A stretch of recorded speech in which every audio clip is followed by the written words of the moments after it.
Hi there and welcome. These are your handover videos for your Swift Celebration 580. These are essentially some basic walkthroughs on how to set up and operate the caravan. So starting off at the front, have your black hitch head just here with black lever.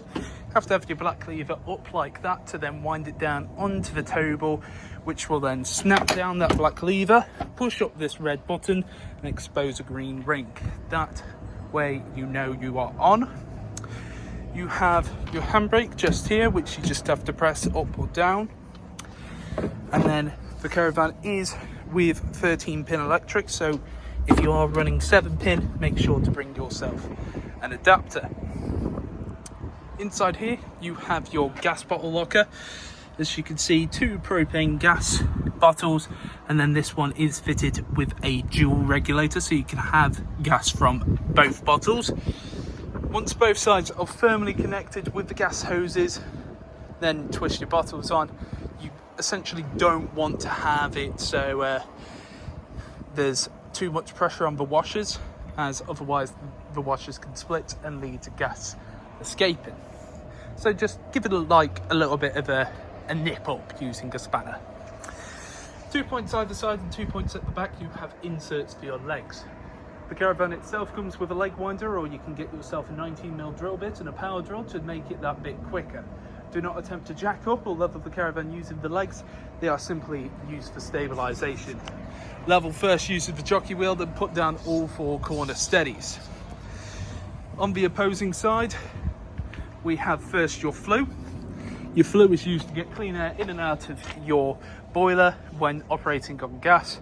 Don't have to do anything with that except make sure it's nice, clean and tidy. Then just here I have an Akrol full of clean drinking water and your water pump. So to remove it, I press in on this trigger and pull out.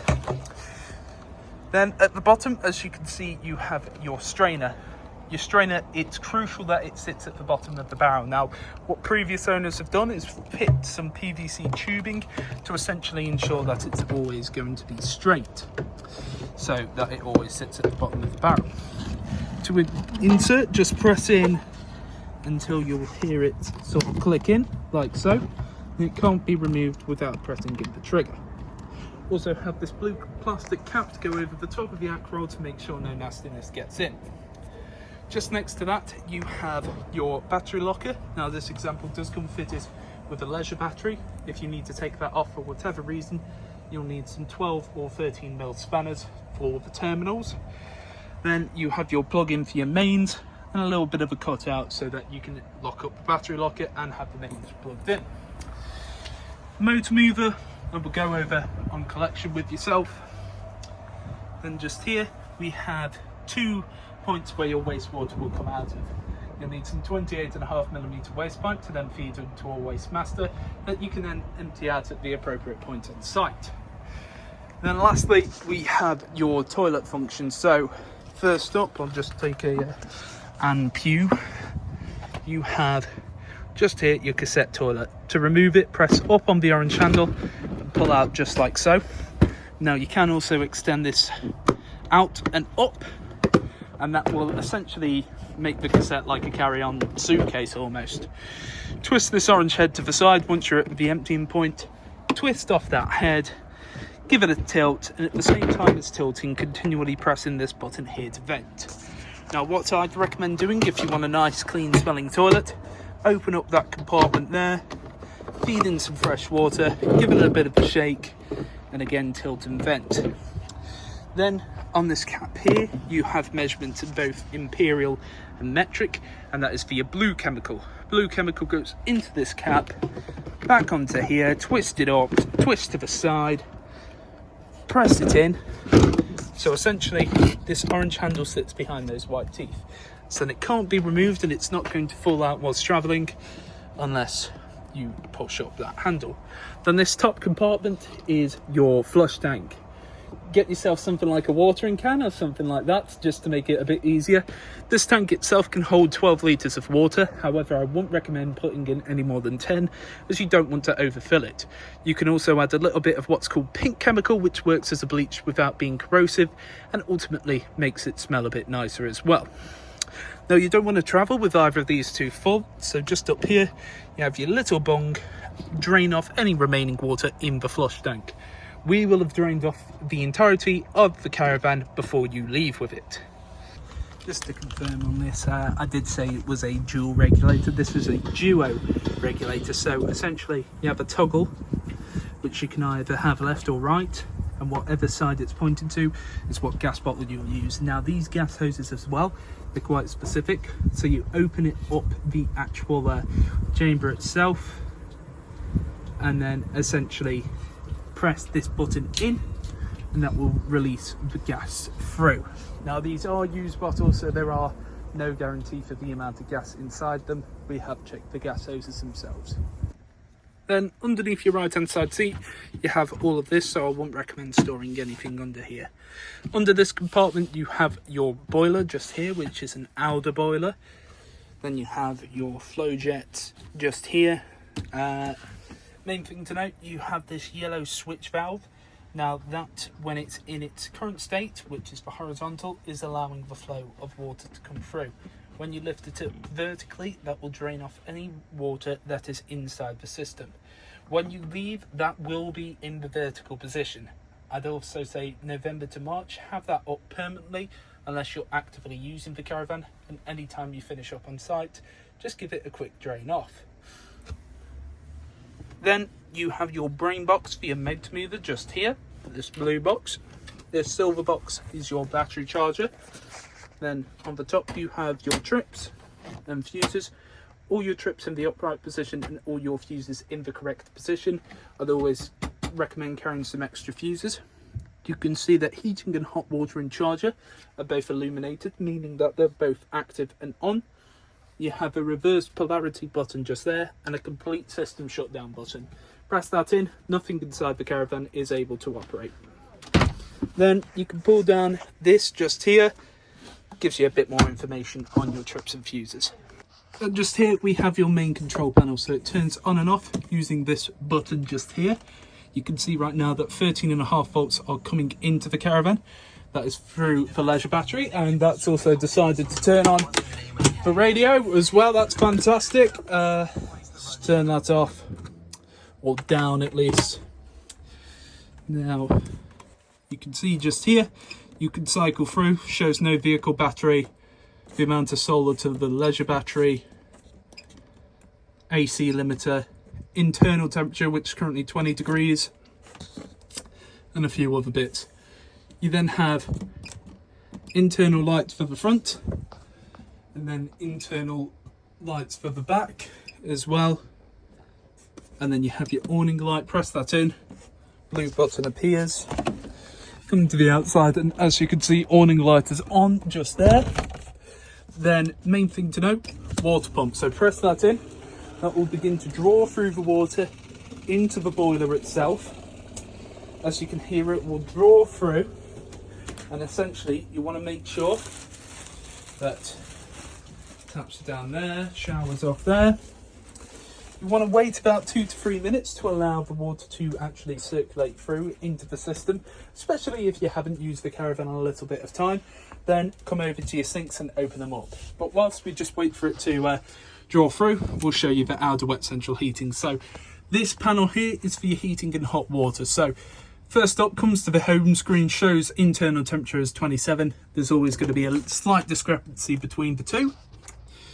Press in menu and you come to this screen, so we'll go from completely blank. So first up you have the internal temperature of the caravan that you desire, which is currently set to 30, goes up and down in 0.5, so you have to press it in, as you can see, and up. Whatever you set it to, that's the temperature it will get to. Usually takes about an hour. Can obviously vary dependent on temperature outside. Then you have this shower icon. This is for your hot water temperature. So right now hot water is off. Put it to mid and essentially it will get to about 40 or 50 degrees and then drop it back down. Sorry, not drop it back down. It will stay at that point. When you push it up to full, that will take the internal temperature of around 60 to 70 degrees. Get it to that temperature for about 30 minutes. and then drop to midway after half an hour. Now inside here you have your outer tank, as you can see. Don't have to play about with anything with this. When you have your annual service, they will top it off if required, but essentially that will begin to bubble when the heating is active, because it's a coolant similar to like a car coolant. Then you have your sources. So turn off water heat, so you can either have 1, 2 or 3 kilowatts of mains coming in. Now do be aware that some sites do not have 3 kilowatts capacity, especially if the site is extremely busy. Or I can have gas, or gas in a mixture of 1, 2 or 3. Just like so. So I can either run gas, mains, or a mixture of both for the heating. Then I've got some additional settings from this cog. Not going to go through these, as we have set it to what we believe is the most user friendly to use. If you'd like to have a look inside your book packs, that will show you how to operate those functions. Go to menu, goes back to the home screen, turn it off using that button. Now let's quickly just go back to the water here. So twist it over on cold and then hot. And what you're looking for is just like this, a nice steady continuous stream. If there's any coughs or splutters, go outside, double check that your strainer is set at the bottom of the barrel. Make sure you have your flaps up to allow the water to drain out. And just let it run for about 30 seconds. As you can see, it's nice, steady and continuous. Obviously it's not going to be harsh if you haven't set the water temperature to hot. But you do it on both, and then do it on anything else that you need to check. As you can hear, when the water is removed from the boiler, it gets drawn back in and replaced. So quick summary: water pump on and off. When it's on, there's blue light, internal light, external light, main control panel. Then just here we have your gas cooker. So everything here works on gas minus the electric plate. So for the electric plate, just spin it to whatever gas mark and we'll get to the temperature required. Everything else, press in on the dial, twist it to the side, and at the same time press in the igniter. Now it may be a case that when you first come to use this, the flame might go away after a couple of seconds. That's just the gas making its way through the system. So this is what it looks like when they're all lit. As you can see, all your burners nice and lit. Back to the central position to turn it off. And again for the grill, as you can see there again, both sides nice and lit. And finally we have your oven, and there you go, all nice and lit as well. Only other real thing to note, you have to make sure that you have your gas off whilst you travel, and you have to have this glass sheet down as well whilst you travel, but don't put it down until all of these are cold to the touch. Fridge operation, turn it on using this button, press and hold in. It will flash up and then go to its most recent memory, which in this case was gas on full capacity. To change the source, you use this button here. So I go over to mains, then press it again, and it goes over to battery. Now for battery, as you can see, it begins to flash up and beep, because that is not for your leisure battery or any other type. It's for when you're plugged in with 13-pin electric. Then gas. For gas, you'll gradually hear it tick in.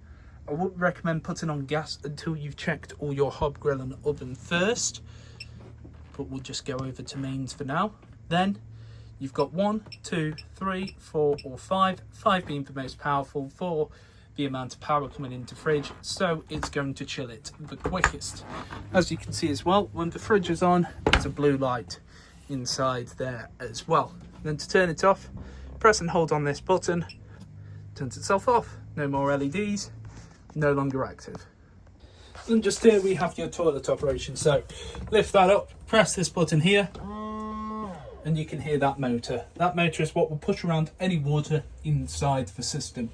Then to release the waste down to the bowl, slide that handle away, opens up the catch, pull it back towards you so you can remove the cassette toilet. When the cassette toilet is full, there'll be an icon come up underneath there telling you to go and empty it.